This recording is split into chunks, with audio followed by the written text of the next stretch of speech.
صلی علی سیدنا محمد وعلی آل سیدنا محمد وبارک وسلم وصلی علیہ۔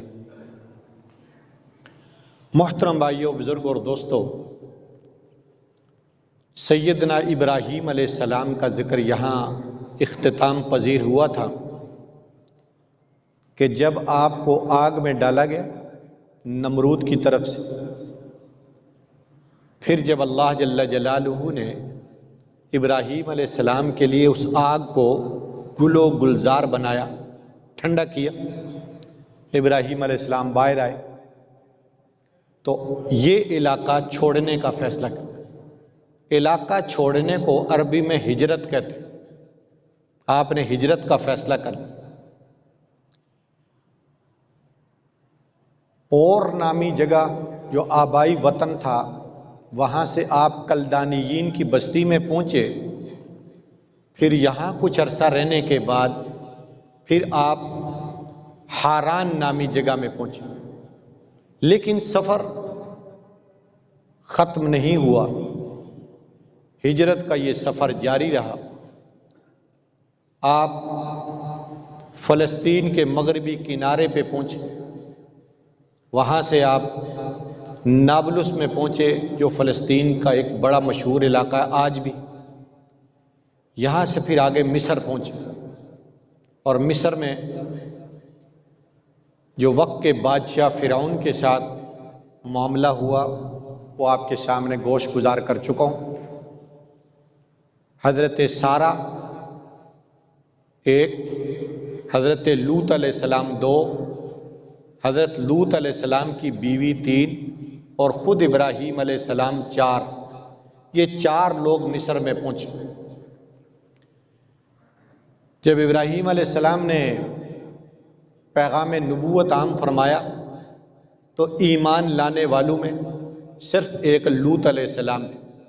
باقی میں پچھلے جمعے میں بھی عرض کر چکا ہوں کہ ابراہیم علیہ السلام پر لوگ ایمان نہیں لائے، کیونکہ لوگ ابراہیم علیہ السلام کے مشن کو غلط سمجھتے تھے۔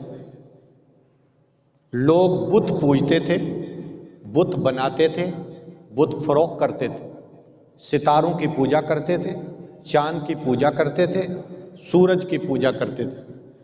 لوگ چاند، سورج، ستارے کے اندر تاثیر سمجھتے تھے، اور پیغمبر کی دعوت کے خلاف ان کا ذہن تھا کہ یہ غلط ہے۔ تو ابراہیم علیہ السلام پر کوئی ایمان نہ لائے۔ لوط علیہ السلام ایمان لائے جو ابراہیم علیہ السلام کے بھتیجے۔ تو بادشاہ فرعون جو تھا اس نے بہت کچھ حضرت ابراہیم علیہ السلام کے حوالے کیا، مال و متاع، ساز و سامان، جانور، ہیرے جواہرات ابراہیم علیہ السلام کو پیش فرمائے۔ ان میں ایک بادشاہ وقت کی بیٹی ہاجرہ بھی تھی جو اس نے ابراہیم علیہ السلام کے نکاح میں دے دی، اور اس زمانے کے دستور کے مطابق اس نئی آنے والی جو چھوٹی بیوی کہلاتی، پہلے والی بڑی بیوی، اس کی خدمت اور چاکری کرنا تھا۔ کچھ عرصہ یہ ساتھ رہتی رہی۔ ابراہیم علیہ السلام کی عمر 80 سال سے اوپر چلی گئی، اولاد کوئی نہیں، اولاد کوئی نہیں۔ شادیاں آپ کی تین، حضرت سارہ،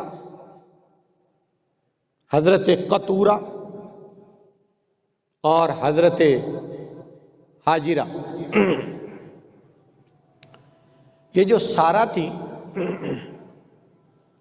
انہوں نے ابراہیم علیہ السلام کی خدمت میں عرض کی، اور یہاں یہ بات یاد رکھیں کہ بھائی جب اتنی عمر ہو گئی تو اب بچے گھر میں ہوتے ہیں، کام کاج سارا معاملات کرتے ہیں، تو یہ یہاں کیا تھا؟ ایک بندے کو ابراہیم علیہ السلام نے اپنے گھر میں رکھا ہوا تھا جس کا نام تھا الیارز۔ وہ ابراہیم علیہ السلام کے کام کاج میں مصروف ہوتا تھا۔ الیارز، اس کو خانہ زاد کہتے ہیں۔ تو حضرت سارا کہنے لگی ابراہیم کیا یہ جو خانہ زاد بندہ ہے یہی ہمارا وارث ہوگا؟ اپنی اولاد تو ہے کوئی نہیں، آپ اللہ سے دعا مانگیے کہ اللہ ہمیں اولاد عطا فرمائے۔ ابراہیم علیہ السلام نے اللہ کی بارگاہ میں دعا کر دی، اے اللہ رب ہب لی، اے اللہ مجھے اولاد عطا فرما صالحین نیکوں کا۔ دعا کس نے کروائی؟ حضرت سارہ نے۔ اللہ جل جلالہ نے ترتیب اولاد کی بنا دی حضرت ہاجرہ میں سے۔ حضرت ہاجرہ امید سے ہو گئی۔ اب جس وقت وہ امید سے ہوئی اور پتہ چل گیا کہ ان کے پیٹ میں بچی بچا ہے، تو حضرت سارہ کو تھوڑی پرابلم ہونے لگی۔ دعا تو میں کروائی، ایک ہی ہو گیا، تھوڑی پرابلم۔ پھر اسی بنیاد پہ تھوڑی سی جو رنجش اور دل منہ میں بوجھ آ رہا تھا، حضرت ہاجرہ نے اپنا مکان چھوڑ دی، چلی گئی۔ اب یہ کوئی نہیں لکھا کہ کہاں جا کے ڈیرا لگایا، شاید کسی کتاب میں ہو۔ تو پھر واپسی ہو گئی۔ پھر وہ وقت موعود آ گیا جس میں اللہ تعالیٰ نے بیٹا عطا فرمانا تھا۔ اللہ تعالیٰ نے حضرت ہاجرہ میں سے 86 سال کی عمر میں، ابراہیم کی عمر 86 سال کی، اللہ تعالیٰ نے اسماعیل علیہ السلام پیدا فرمایا۔ جب یہ بیٹا پیدا ہو گیا تو حضرت سارہ کی اب وہ جو تکلیف تھی اس میں شدت آتی گئی، ایک ہی ہو گئی۔ ابراہیم علیہ السلام سمجھاتے بجھاتے رہے کہ بھائی خیر ہے، اللہ تعالیٰ کرم کرے گا، فضل کرے گا۔ جس طرح ایک گھر کا سمجھدار سربراہ کوئی نوک جھونک شکنجی پیدا ہو جائے اس کو سمجھانے کی کوشش کرتے ہیں، ابراہیم علیہ السلام نے حضرت سارہ کو بتیرا سمجھانے کی کوشش کی، مگر وہ اس بات پر بضد تھیں کہ ہاجرہ بس آنکھوں کے سامنے نہ رہے، یہ ان کو دیکھا نہیں جاتا، آنکھوں کے سامنے نہ رہے۔ رب العالمین نے بھی ابراہیم علیہ السلام کو اشارہ دے دیا، ٹھیک ماں بیٹے کو لے کے آپ یہاں سے کوچ کریں۔ تو جہاں اقامت پذیر تھے وہاں سے ابراہیم علیہ السلام اسماعیل علیہ السلام کو اور حضرت ہاجرہ کو لے کر وہاں پہنچے جس کو قرآن کہتا ہے بِوَادٍ غَيْرِ ذِي زَرْعٍ عِنْدَ بَيْتِكَ الْمُحَرَّمِ، بیت اللہ شریف کے پڑوس میں جہاں بیت اللہ بنا ہوا، ایسی جگہ جہاں کوئی کھیتی باڑی نہیں ہوتی، یہاں بیٹے دودھ پیتے بچے اسماعیل اور بیوی کو چھوڑ کر ابراہیم علیہ السلام واپسی کی راہ لے رہے۔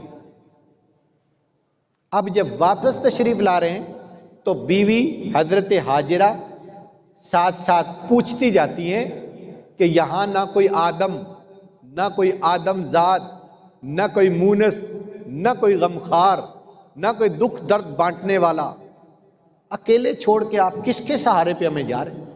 ابراہیم علیہ السلام چپ، چلتے گئے کافی انارکلی چوک کے فاصلے تک گئے ہوں گے کہ وہاں حضرت ہاجرہ کی زبان سے نکلا، اتنا بتائیں کہ آپ ہمیں کس کے کہنے پہ چھوڑ کے جا رہے ہیں؟ حضرت ابراہیم علیہ السلام نے اشارہ کیا کہ میں اللہ کے کہنے پہ تمہیں یہاں چھوڑ کے جاؤں۔ اس وقت حضرت ہاجرہ کی زبان سے یہ الفاظ نکلے، اذن لا یضیعون اللہ، پھر تو اللہ ہمیں ضائع نہیں کرے۔ یہاں یہ بات یاد رکھی، جو والدین اپنی اولادوں کو اللہ کے سپرد کر کے جاتے ہیں نا، اللہ ان اولادوں کو ذلیل نہیں کرتا۔ میرے یہ کہنے کا مطلب یہ ہے کہ اولادوں کے لیے ہم نے رشوت اکٹھی نہیں کرنی، اولادوں کے لیے سود نہیں اکٹھا کرنا، اولادوں کے لیے مسجد کے چندے نہیں کھانے، مدرسوں کے چندے نہیں کھانے۔ یہ رشوت اور سود کی بات کی، میں نے کہا میں بھی آپ کی خدمت میں چندے کو ٹچ دے دوں، کیونکہ میں بھی یہاں سے چندے کرتا رہتا ہوں وقفے سے۔ چندے نہیں کھانے مولوی صاحب، مدرسے کے چندے نہیں کھانے، مدرسے کے چندے نہیں کھانے، اس پر آپ کا کوئی حق نہیں ہے۔ یہ زکوٰۃ کا پیسہ ہوگا تو تمہارے تو خاندان کے اوپر زکوٰۃ نہیں لگتی، تم کیسے کھاؤ گے؟ میں آل عباس، حضرت عباس کی اولاد پہ زکوٰۃ نہیں لگتی، اللہ ضائع نہیں کرتا۔ ابراہیم علیہ السلام یہ کہہ کے ان کو تسلی ہو گئی، چل پڑے۔ تھوڑا آگے چلے تو ایک بلند جگہ آئی جس کو ٹیلا کہتے ہیں، ریت کا چھوٹا پہاڑ، اس کو ٹیلا کہتے ہیں۔ اس ٹیلے پہ جب چڑھے تو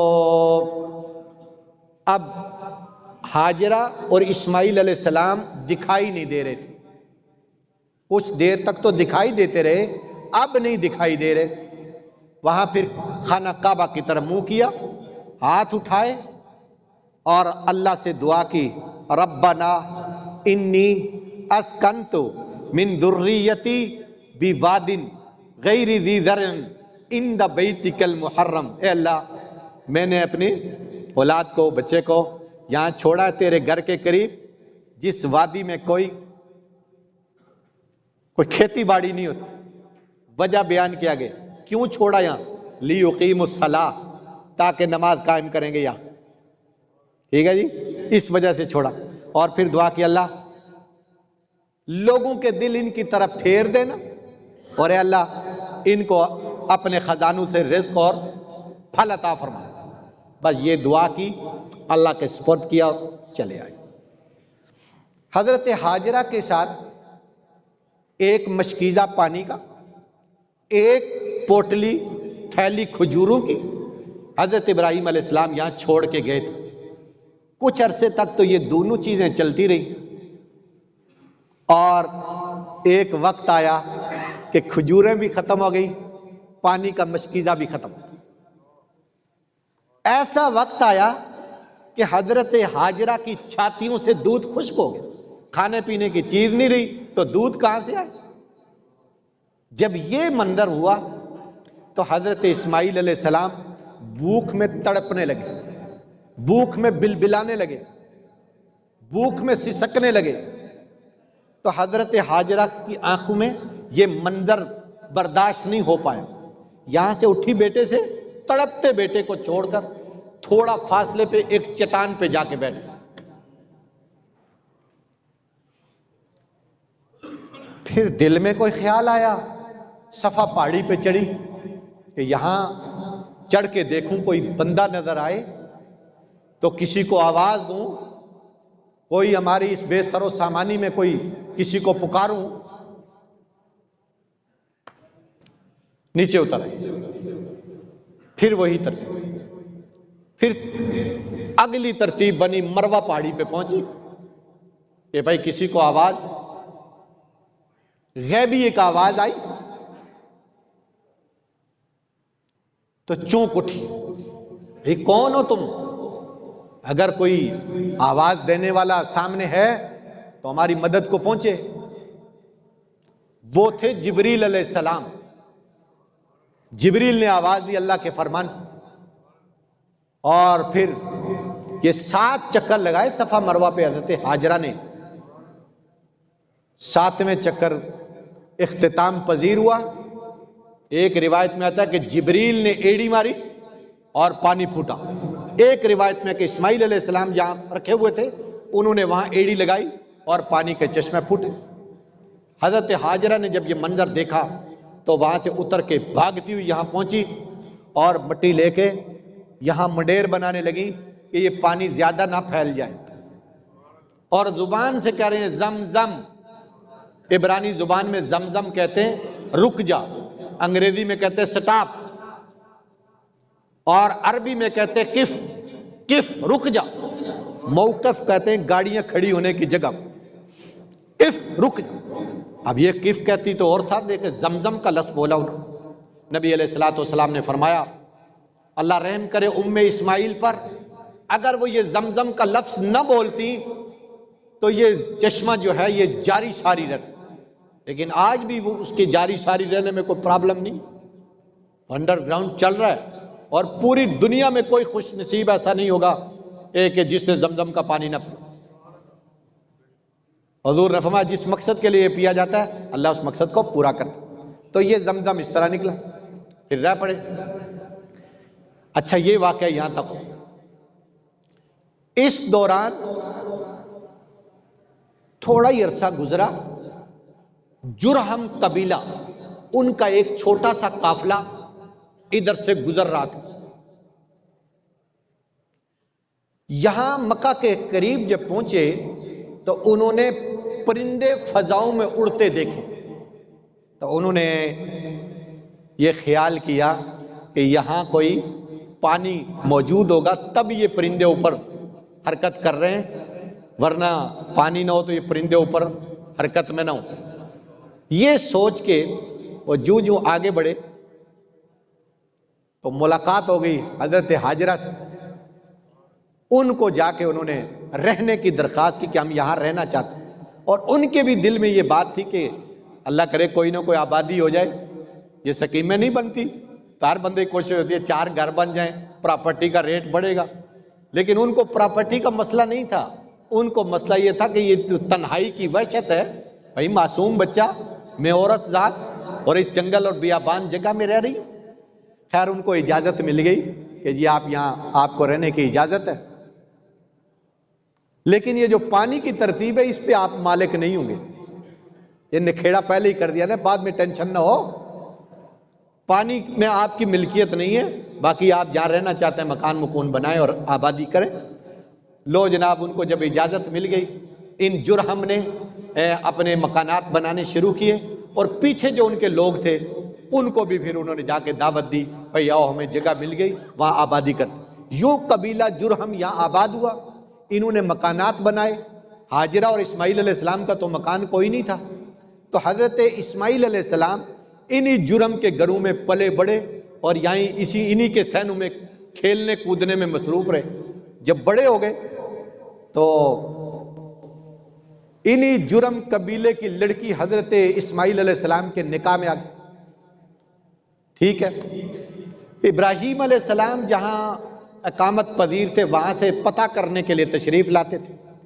ایک دن تشریف لائے تو اپنی بہو سے پوچھا، خیر خیریت دریافت کی، اسماعیل علیہ السلام کہاں؟ انہوں نے کہا جی وہ تو روزی کمانے کی ترتیب پہ گئے ہوئے ہیں، اللہ جانے کس ترتیب پر نکلے۔ تو اسماعیل علیہ السلام کے ابا حضرت ابراہیم علیہ السلام نے بہو سے پوچھا کیسا وقت گزر رہا ہے، کیسی ترتیب ہے؟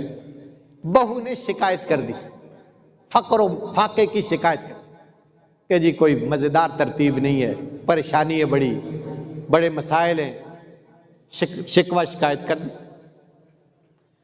تو ابراہیم علیہ السلام تو وہاں سے واپس آ گئے، اور یہ پیغام دیا ہے کہ بچہ جب آئے تو اس کو سلام کہنا، اور یہ پیغام دینا کہ گھر کی چوکھٹ بدل دیں۔ اسماعیل علیہ السلام آئے تو ابا کی آمد کی خوشبو آ گئی، نور نبوت کی بنیاد پہ۔ پھر انہوں نے بات بتائی تو انہوں نے اپنی بیوی کو کہا کہ وہ میرے والد تھے اور تشریف لائے تھے، اور یہ جاتے ہوئے جو پیغام دے گئے چوکھٹ بدلنے کا، تجھے طلاق دینے کا حکم دے گئے، لہذا میں تجھے طلاق دینے کا فیصلہ کرتا ہوں۔ طلاق دے۔ کچھ عرصے بعد ان کی شادی پھر ہو گئی دوسری جگہ۔ ابراہیم علیہ السلام پھر تشریف لائے، اب وہی مکالمہ جو پہلی بہو سے کیا تھا، آج بھی اس بہو سے وہی مکالمہ۔ اسماعیل علیہ السلام اس دن بھی گھر میں نہیں تھے، تو فرمایا کہ کیسے حالات ہیں؟ اس نے کلمات شکر ادا کی، الحمدللہ بڑا اچھا وقت گزر رہا ہے، بڑے اچھے معاملات جا رہے ہیں۔ تو ابراہیم علیہ السلام جانے لگے تو یہ بہو کو کہہ کے گئے کہ اسماعیل کو سلام کہیے، اور اس کو کہنا کہ اپنی چوکھٹ گھر کی برقرار رکھنا۔ واپس تشریف لائے اسماعیل علیہ السلام، گھر والی نے سارا منظر سنایا، واقعہ سنایا، تو اسماعیل علیہ السلام نے فرمایا کہ ابا یہ جو پیغام دے کے گئے اور یہ پیغام دے کے گئے کہ ساری زندگی تیری رفیقہ حیات یہ عورت ہوگی. اللہ نے اس میں سے پھر اولاد عطا فرمائی. اس ترتیب پر یہ واقعہ، یہ دوسرا واقعہ ہو گیا. پھر جب یہ تشریف لاتے تھے بیچ بیچ میں، ایک دفعہ 2 3 4 دن رہے. 3 دن تک لگاتار آپ کو خواب میں اللہ تعالیٰ دکھا رہے ہیں کہ اسماعیل علیہ السلام کی گردن پہ چھری چلا رہے ہیں. قرآن کریم کی سورۃ صافات کہتی ہے جب بیٹا چلنے پھرنے کے قابل ہو گیا، جد و جہد اور کوشش کرنے کے قابل ہو گیا، تو ابراہیم علیہ السلام نے خواب دیکھا، بیٹے کے ساتھ شیئر کیا. بیٹے نے کہا ابا جان مجھے آپ صبر کرنے والوں میں پائیں گے، آپ کو جو حکم اللہ کی طرف سے ملا آپ کر گزری. چنانچہ ابراہیم علیہ السلام اس خواب کو پورا کرنے کے لیے اسماعیل علیہ السلام کو لے کر مینا کی طرف روانہ ہوئے. راستے میں شیطان نے ابراہیم علیہ السلام کو ورغلانے کی کوشش کی، نہ ذبح کریں. اسماعیل علیہ السلام کو ورغلانے کی کوشش کی، اماں ہاجرہ کو ورغلانے کی کوشش کی، لیکن ابراہیم علیہ السلام اللہ کے اس حکم کو جو خواب میں دکھایا بتایا گیا پورا کرنے کے لیے مینا کی طرح اسماعیل علیہ السلام کو لے گئے. وہاں ان کو لٹایا. باپ بیٹے کا مکالمہ ہوا. بیٹے نے کہا ابا جان مجھے آپ اوندا لٹا دینا، آنکھیں بند کر دینا، جس طرح کتابوں میں لکھا ہے، لیکن قرآن میں یہ ڈیٹیل نہیں ہے. قصہ مختصر یہ کہ اسماعیل علیہ السلام کو لٹایا گیا اور قرآن کہتا ہے وَتَلَّهُ لِلْجَبِينِ، جبین اس ساری ترتیب کو کہتے ہیں. اور یہ جو فرنٹ ہے اس کو جبہتن کہتے ہیں، ناسیتن جبہتن، اور جبین یہ ہے، یہ کنارے. قرآن کہتا ہے وَتَلَّهُ لِلْجَبِينِ، اس طرح اسماعیل علیہ السلام کو لٹایا کہ یہ کنارہ جو ہے یہ آپ کا زمین کے ساتھ لگ رہا تھا. چھری چلائی، کتابوں میں لکھا ہے ایک پیتل اللہ پاک نے بیچ میں رکھ، مگر میں کہتا ہوں اس تکلف کی ضرورت بھی نہیں پیتل رکھنے کی، چونکہ چھری میں کاٹنے کی طاقت اللہ کی طرف سے آتی ہے، آگ میں جلانے کی طاقت اللہ کی طرف سے آتی ہے. وہ پھینکے گئے آگ میں. ابراہیم علیہ السلام کو آگ نے نہیں جلایا. آج اسماعیل کی گردن پہ چھری چل رہی ہے، کاٹ نہیں رہی ہے، اللہ کا حکم تھا، لیکن پیتل کا لفظ کتابوں میں لکھا موجود ہے، نہیں کاٹا. شیطان کو کنکریاں ماری حضرت ابراہیم علیہ السلام نے. حاجی اسی یاد میں ہر سال شیطانوں کو کنکریاں مارتے. حاجی افتخار صاحب اٹلی سے تشریف لائے ہوئے ہیں، ماشاءاللہ یہ بھی شیطان کو وہاں کنکریاں جا کے مارتے ہیں. تو میرے محترم بھائیو دوستو، یہ واقعہ اب چونکہ وقت ختم ہو گیا، انشاءاللہ میں آئندہ اس موضوع کو جو باپ بیٹے نے مل کے خانہ کعبہ بنایا اس کو ان ڈیٹیل بیان کروں گا.